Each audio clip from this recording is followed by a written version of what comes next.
रुकिए। शाप देने से पूर्व आपने मेरे अस्वीकार करने का कारण नहीं जाना, परंतु मैं आपको बताना चाहूंगा। वर्षों पूर्व मेरे पूर्वज श्री पुरुरव से आप विवाह कर चुकी हैं। इस नाते आप मेरी माता समान हो।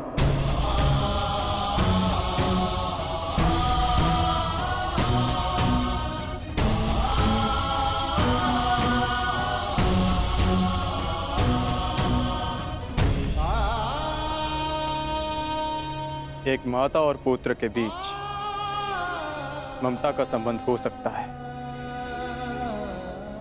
वासना का नहीं। फिर भी आप मेरी माता समान हैं। यदि आपने शाप दिया तो मैं प्रसाद समझकर स्वीकार करता हूं।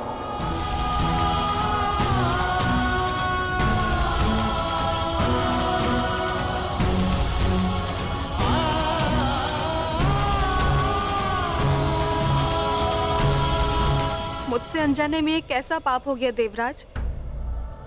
अब क्या किया जाए? श्राप को वरदान में परिवर्तित किया जा सकता है उर्वशी। मेरी इच्छा है कि तुम इस श्राप को वरदान में परिवर्तित करो।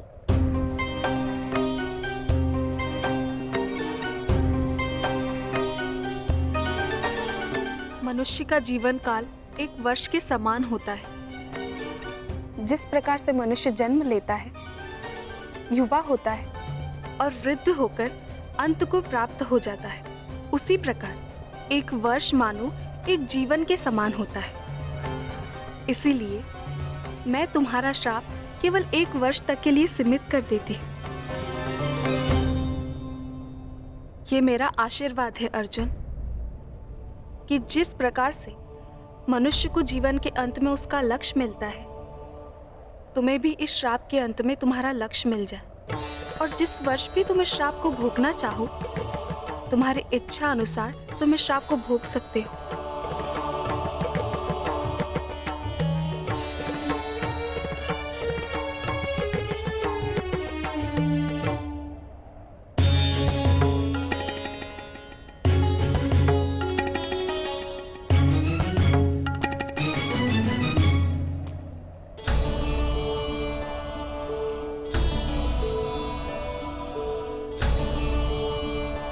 विजयी भाव।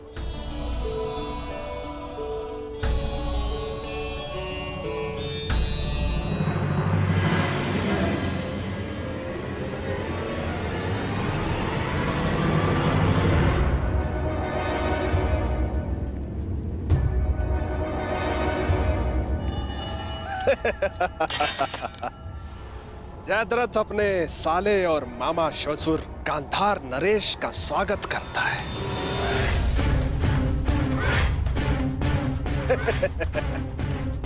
अरे जीजा जी, आप यहाँ? हाँ साले श्री, मैं बिना सूचना दिए अवश्य आए हैं जामाता श्री, परंतु बिना कारण के नहीं ना, क्योंकि इस समय मेरे दुर्योधन को आपके अर्थात उसके बहनोई से तुरंत सहायता की आवश्यकता है। ऐसी क्या सहायता की आवश्यकता पड़ गई मामा श्री? आवश्यकता है जामाता श्री, क्योंकि मेरे दुर्योधन के जीवन में सबसे बड़ा भय है पांडव, और उसका त्राण यही है कि वो सदा वन में रहे और कभी मेरे दुर्योधन को ललकारने ना आ सके। तो मैं इसमें क्या सहायता कर सकता हूँ? आप ही सहायता कर सकते हैं जामाता श्री, और कौन कर सकता है? पांडवों को अज्ञातवास में पकड़ना है। अब हमसे तो वो सावधान रहेंगे, परंतु ये सोच भी नहीं सकते कि उनको पकड़वाने का काम हम आपसे करवा रहे हैं। मेरे पास एक योजना है जिसमें मैं और तुम, हम दोनों पांडवों के समक्ष रहेंगे, उनके सामने रहेंगे, और वो लोग हमारी दृष्टि से बचने के प्रयास में आपकी ओर से असावधान रहेंगे। और ऐसे में आप पांडवों की दुर्बलता पर प्रहार करोगे, उस सूत्र पर जिसने उन्हें एक किया है।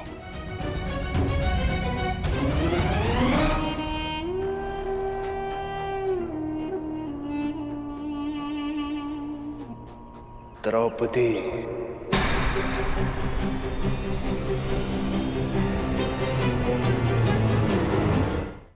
देखा, बुद्धिमान पुरुषों से वार्तालाप करना कितना सरल होता है। और भी कोई बाधा है मेरे मार्ग में? हाँ हाँ हाँ, बाधा है, परंतु हम उसे हस्तिनापुर छोड़ाए।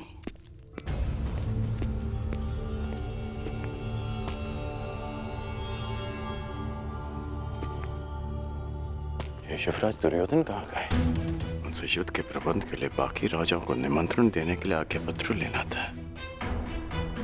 कहाँ गए वो?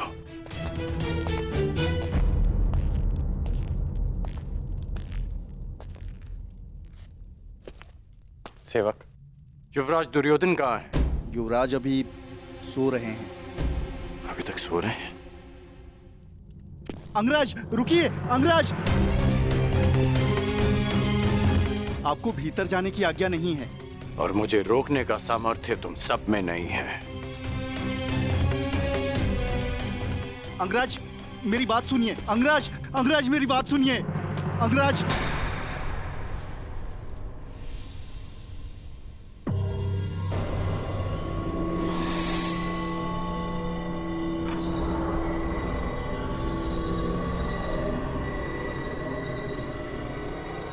कहाँ है युवराज?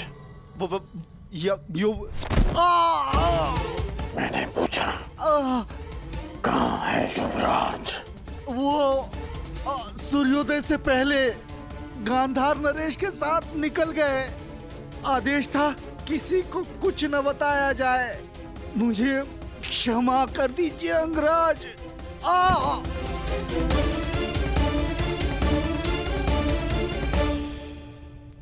आज पांडवों का वनवास पूर्ण होने जा रहा है।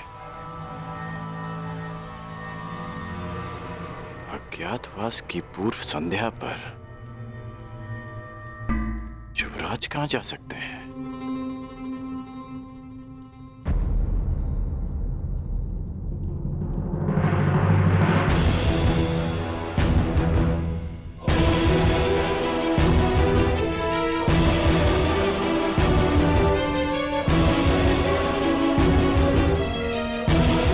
गांधार नरेश, एक और छल। ध्यान रहे जामाता श्री, पांडव किसी भी परिस्थिति में अज्ञातवास में ना जाने पाए। चिंता मत करिए गांधार नरेश, पांडव सदा ही वनवासी रहेंगे। कोई भी पांडवों का त्राण नहीं कर पाएगा। कल सूर्यास्त होते ही पांडवों की आशा भी अस्त हो जाएगी। कुछ भी हो जाए,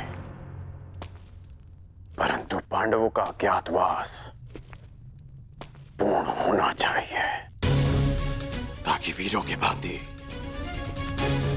मैं पांडवों को युद्ध में हरा सकूं।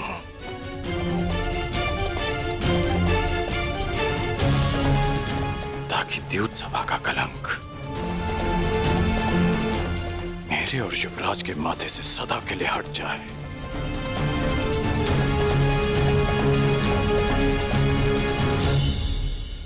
कल सूर्यास्त से पूर्व मैं पांडवों को अज्ञातवास में भेज दूंगा। अब और छल नहीं गांधार नरेश, पांडव अज्ञातवास जाएंगे, ये मेरी प्रतिज्ञा है।